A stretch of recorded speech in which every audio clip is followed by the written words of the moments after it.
لازم تجيلي الفكرة قبل الفاصل. احنا هقولك دلوقتي لو جوزك جعان او جوعان تعملي ايه. قبل يا بنات ما تتجوزوا ما تنسوش في جهازكم تجيبوا جهاز قياس الجوع. لازم يبقى معاكي الجهاز اللي تقيسي بيه نسبة جوع جوزك يبقى قد ايه. جوزك الفرعون الكبير الصغير الراجل الفرعون ده لازم يبقى ليه جهاز مخصوص ويستعمل للرجالة فقط. الراجل الكبير الفرعون الكبير الصغير للرجال فقط. ده بنجيبه يا جماعة بنقيس بيه درجة نسبة الجوع او يعني لو جوزك جوعان، واخده بالك انتي. وبيقولك ايه بقى الأستاذة ياسمين عز، بتقولك ان في نسبة جوع من 50 أقل من 50 عند 50 فوق 50. كل حاجة ليها نسبة معينة والنسبة المعينة دي ليها أكل معين. عايزة أقولك ان لو تحت 50 ده ممكن تقومي أول ما وكمان ما تقوليش لجوزك أنا هقوم هحطلك أكل كده وخلاص. أول ما تقوليله أنت جعان تحطيله أكل كده وخلاص، لأ مش بطة احنا بنأكلها. لا يا حبيبتي، لازم تسأليه انت جعان ونسبة جوعك قد ايه. قالك جوعي نسبة الجوع عندي او الجوعان ده اللي قاعد مع عندك مع ده جوعان نسبة جوعه 50%، اقل من 50%، يبقى حضرتك تقومي تجيبي له ايه ساندوتش جبنه او بقسماط وتصبري كده لغايه ما حضرتك تجهزي للفرعون الغدا.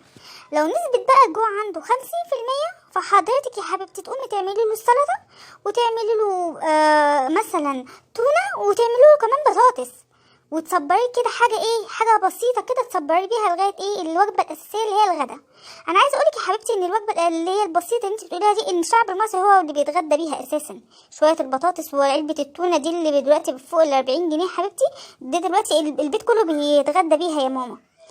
المهم تقولك لو نسبه جوعه اكتر من ال 50%، يبقى كده انت عندك مشكله. انت كده لا، تقومي على طول تجري تحضري له صينية البط بالبرتقال والمحشي اللي حضرتك مجهزاها له تمام كده، وتقومي تغديه بيها. تمام. ده لو حضرتك بقى انت كده غلط. لو انت وصل بيه جوه فوق اكتر من 50%، انت كده عندك مشكلة. احنا كده نتكلم باباكي ونشوف ايه المشكلة، او ان هو يزعل بقى ويروح ياكل عند والدته او عند مامته. وطبعا ما تزعليش بقى لو مامته خدته منك يا حبيبتي، والله ان مامتي كويس ان هي خدته، ان هي قصدي اديتهولك. هي الست دي عايشه معانا يا جماعه في الكوكب؟ الست دي موجوده في الكوكب ولا بتتكلم عن ناس تانية؟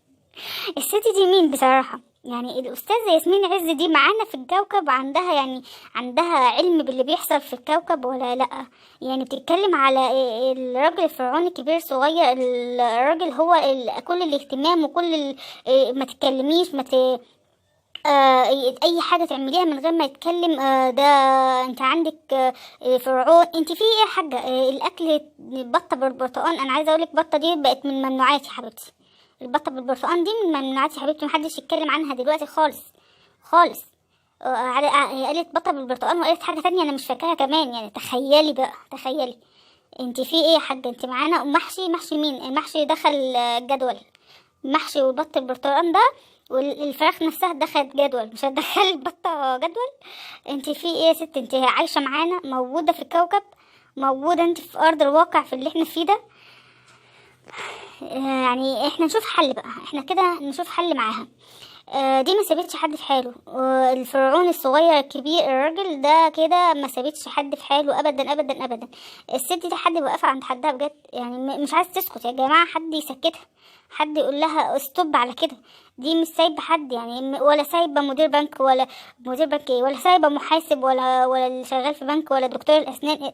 بصي هي عندها كل واحد. هو بصي كل ما تيجي تقولك انت متجوزه فلان يبقى انت كده حظك ونصيبك وجميل، وبصي كل الحاجات الحلوه فيه. فانت يبقى انت كله حلو. انت ايه الفرق بين ده وده في ايه يا حاجه؟ انت موجوده معانا يا حاجه؟ اصحي من النوم. انا حاسه انت في حلم مثلا ولا ايه؟ انت معانا في ارض الواقع. المهم يعني اهدي شويه، اسكتي شويه. انت